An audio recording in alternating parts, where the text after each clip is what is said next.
Hello everyone, welcome back to the channel. So I've recently watched the conversation between Abubakar Salim and Ben Starr on Surgent Studios' YouTube channel. Throughout this podcast, Abubakar and Ben talk about their experiences being gamers and the impact that games have had on their lives. The podcast is brilliant and there are many moving subjects covered as each of these men discuss how games have both reflected and intertwined with their lives. If you're interested, go and check it and Surgent Studios out. Right at the beginning of this video, Abubakar asks Ben a question, which is...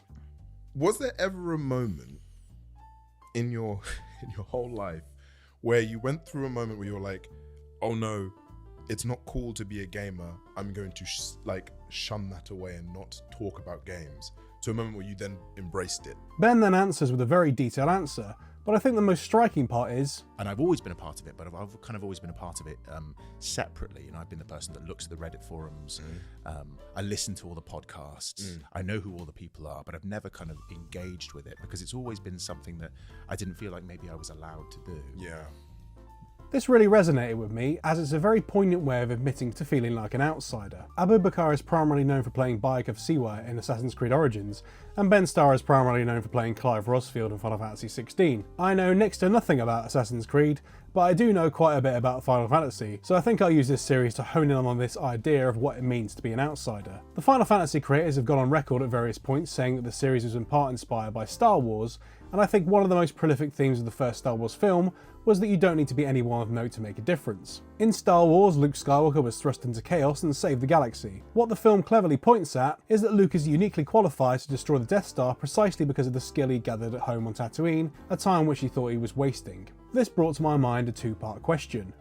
What makes someone an outsider, and how can they use that to make a difference? As stated in the case of Luke Skywalker, he's an outsider because he lives alone on a desert planet, and he uses the unique skill of killing Womp Rats in his T-16 Skyhopper to help him solve a problem which no one else could. I'm going to apply this question to Final Fantasy VII, VIII and IX's lead characters. I've deliberately picked these three entries as I don't want to cast my net too far, and they are the three games I'm most familiar with in the series. There will be spoilers for the three games ahead. Final Fantasy VII.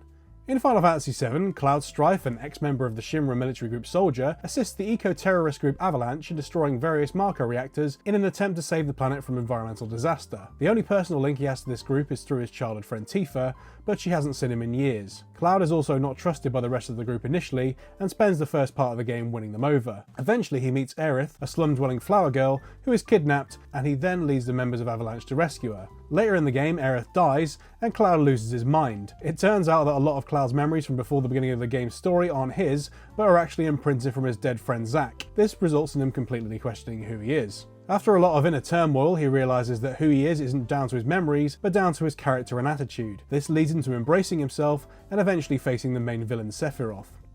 So to apply the question from before, what makes Cloud an outsider, and how does he use this to make a difference? Cloud is clearly an outsider because of his introduction to the group and his own dark past. Because he's had his memories altered, he's also different from the others around him. How he uses this to make a difference is by realising that it's not his past or his rank which make him who he is, but his attitude to pushing forwards. Final Fantasy VIII. In Final Fantasy VIII, Squall Leonhardt leads a group of mercenaries known as Seeds to defeat the sorceress Ultimisia. He's thrust into this leadership position shortly after graduating, and spends the majority of the story coming to terms with himself and his place in society. As the story unfolds, it pans out that Squall is dealing with the trauma of being abandoned as a child by his sister, and he becomes very insular to protect himself from further potential abandonment from anyone later in life. Over the course of the game, Squall mellows and starts to let his teammates get closer to him. This results in him leading them all to face the sorceress in the final conflict. To apply the question, what makes Squall an outsider, and how does he use this to make a difference? While Squall is essentially part of the main group and isn't physically an outsider, what makes him one is his own attitude. He is essentially sabotaging his own happiness by pushing others away. He's only an outsider because he's made himself one. As the story progresses, he realises that his own inaction could only really lead to a larger war, which might result in more people experiencing the same loss he has. So he stops being so hard on himself and embraces his destiny, enabling him to lead the team to defeat Ultimisia at the end of the game.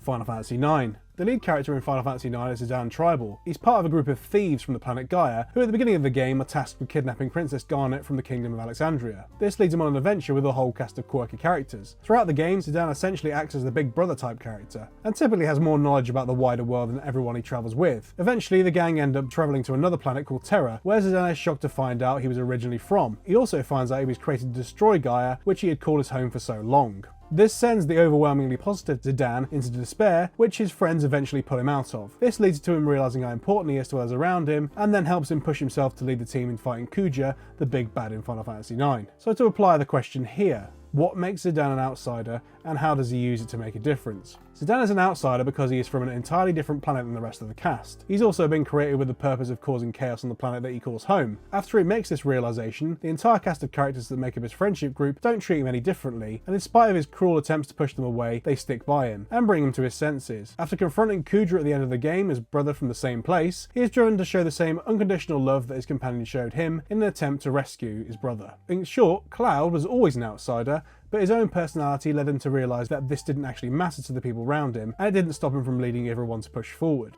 Squall was never an outsider, but lived his life as if he was. The people around him created an environment for him to realise his own destiny and happiness. Zidane only found out he was an outsider after years of being the most engaging and involved person, which resulted in his status as someone from elsewhere not mattering to anyone around him. After looking at these examples, it seems to me that if someone is to allow themselves to embrace what makes them an individual within a community, the whole idea of originating as an outsider ceases to really matter. If we are to return to the initial interview with Ben and Abubakar again, Ben talks about being part of the gaming community and being allowed to talk about things, and how much joy it gives him to do that. While I can't speak for Ben, there are definitely a lot of people who have been encouraged by his outlook, including me. Of course, there was a second part of the question I asked, which was how does someone use this all to make a difference? In 2023, since the release of Final Fantasy XVI, Ben has become a massive part of the Final Fantasy and broader gaming community, and at the Golden Joysticks Awards, when asked whether he thought 2023 was the best year for video games, he gave this wholesome response, which I'll let speak for itself. Honestly, are we going to get serious? I think, yes. It is an amazing year for video games to come out. I think it's not a great year for video games insofar as all of the layoffs. I think it's not great for that, and I think that does need to be spoken about at an event like this.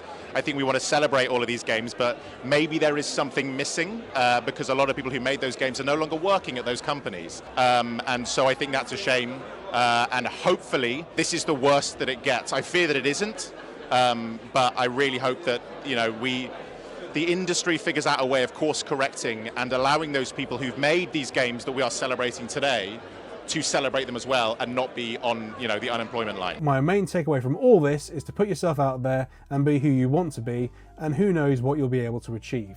Thank you for watching, and let me know what your thoughts are in the comments below. See you later.